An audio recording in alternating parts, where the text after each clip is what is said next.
There have been 18 negotiations between the district and the union since July, but there's still an $800 million gap between what the teachers are asking for and what the district is offering. This may look like just a quiet riverbank right now, but just a few hours ago, it was the scene of a crime. Now, Margolin doesn't create these tributes just anywhere. The places his art takes over are ultimate teardown homes. Some taxi companies say revenue has shrunk, ranging from 20 to 40%. Tonight, the local community can come out and hop on one of Wheeling Police Department's motorcycles, or they can take a ride on one of Dare's drunk bikes.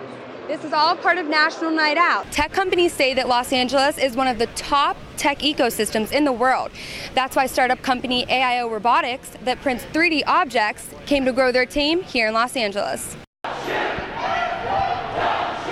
Hundreds of protesters took over the streets of downtown LA for the second night in a row after news of a grand jury decision not to indict Officer Darren Wilson and the death of Michael Brown. I wouldn't get shot in the street. White privilege means that I can walk around angry and not scared for my life. We're not giving up. This is not a one-night thing. This is not a two-night thing. We're going to keep this movement growing, and tonight's just the beginning. College students, young children, local residents, and community group members marched down Figueroa Street. Along the way, they sat down and took 4 minutes of silence to signify the 4 hours Brown lay dead in the street. Tensions continued to rise between protesters and cops as they headed towards LAPD headquarters. Black lives matter! Black lives matter! Black lives matter! I'm not white! I'm not white! Some protesters broke away from the group and tried jumping onto the freeway. And others blocked cars from moving. On streets! On streets! Hundreds of protesters have made their way down to LAPD headquarters for the second night in a row following the grand jury decision on the Ferguson case. Now, LAPD is in their riot gear and protesters are blocked off by a fence.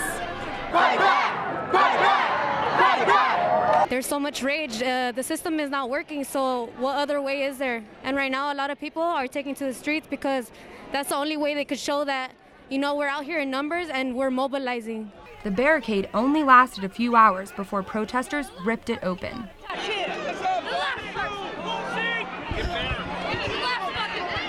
Protesters say police violence happens all the time in Los Angeles. We need love, and this is not love. This is not peace. I've seen in Los Angeles an Afro-American woman get beat down on the freeway. I've seen African-American women and men and people of color, Spanish people, get shot in the streets. Protesters say they'll continue marching until justice is served. Emily Thornburg, ATVN. When Milton Sayer jumps into a dumpster, he's not throwing away trash. He's shopping for his next meal. That could be berries. Sayer's a biology professor at the University of San Diego. And he dumpster dives, not because times are tough, but because he's what some call a freegan. It seemed like it was a stupid thing to go and buy all this food for them when we could get it for free. And it's even easy for dietitians to see the appeal of dumpster diving. You could decrease, food waste, make a difference in the environment, and also save money off of your grocery bill.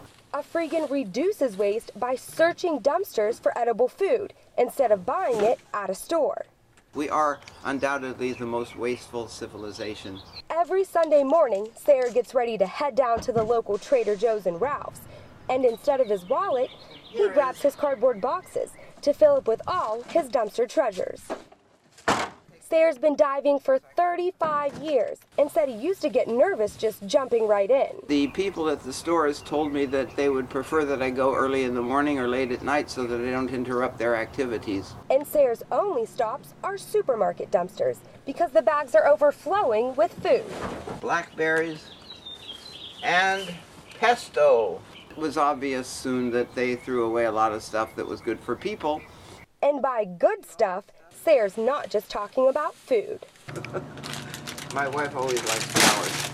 Those are my favorite finds, actually. Which one's the flowers? The flowers.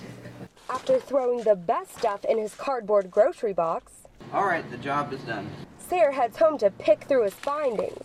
Is it good stuff? The Sayers say items like this one are dumped by grocery stores just because they have dings in them. If they have one bad one, or one less attractive one in the bag, they'll throw away the whole bag. Items in ripped or dented packaging are mostly what Sayer finds. But Hallis Liang says because these foods are sitting in pools of germs, it's best to be on the safe side. Wash it, wash it well, put it in the refrigerator. There could have been some cross-contamination with bacteria. So Sayer just picks out the best ones and dumps the rest into a cardboard box. But that food doesn't head back to the trash can. That will be for the chickens. The chickens also get everything from spicy California rolls to bagels. Chickens will eat virtually anything. Now feeding himself, his wife, and his chickens might sound hard to do, but Sayer's walking away with a bargain. I think I get, on the average, probably about $200 to $300 worth of stuff every time I go. But Janine Sayer still enjoys walking through the front entrance, picking up items the traditional way. Things we've run out of fresh fruit or fresh vegetables, I'll go down for them because I do like to go down and pick them out myself. Because it's not about the extra pocket change for the Sayers. You're actually showing that a lot of stuff gets thrown away that could go into recycled soup kitchens. Remember, anything they sell at the front door, you can also get at the back door. Emily Thornburg, ATVN. Bob Dylan once said, "Chaos is a friend of mine." And for Richard Margolin, chaos is his closest friend. There's a million colors and a million things, but I think I've created an order to it. Margolin uses the walls of his house and just about every inch of his backyard as his canvas. There's that one step, which is a fine line between far out and tacky. You dig? So hopefully I went right to the edge of the cliff and didn't jump off. And why bedazzle the whole backyard?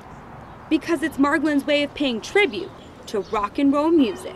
Baby, I don't want to be your boss. And the way to enter this other world is through a side alley in a Carlsbad neighborhood. Neighbors Roy and Estella Sanchez, who have lived on the street for 66 years, see the art as a good change because before Margolin, the alleyway was just mud and weeds. He's got that willpower. He doesn't give up. Oh, I think it's beautiful. All the colors, bright colors. Now Margolin doesn't create these tributes just anywhere. The places his art takes over are ultimate teardown homes, meaning somewhere down the line, the old home will be torn down and replaced with a new one, increasing its property value. But it's not Margolin who will get the money, because believe it or not, he doesn't own the home. He just rents it. Margolin rents the home from Bill Schneider, who has owned the home for 35 years. Sooner or later, somebody's going to buy the property and tear it down and build a brand new duplex on it. Margolin and his friend Chaos will move on to the next house, creating beauty and order along the way. Emily Thornburg, ATVN.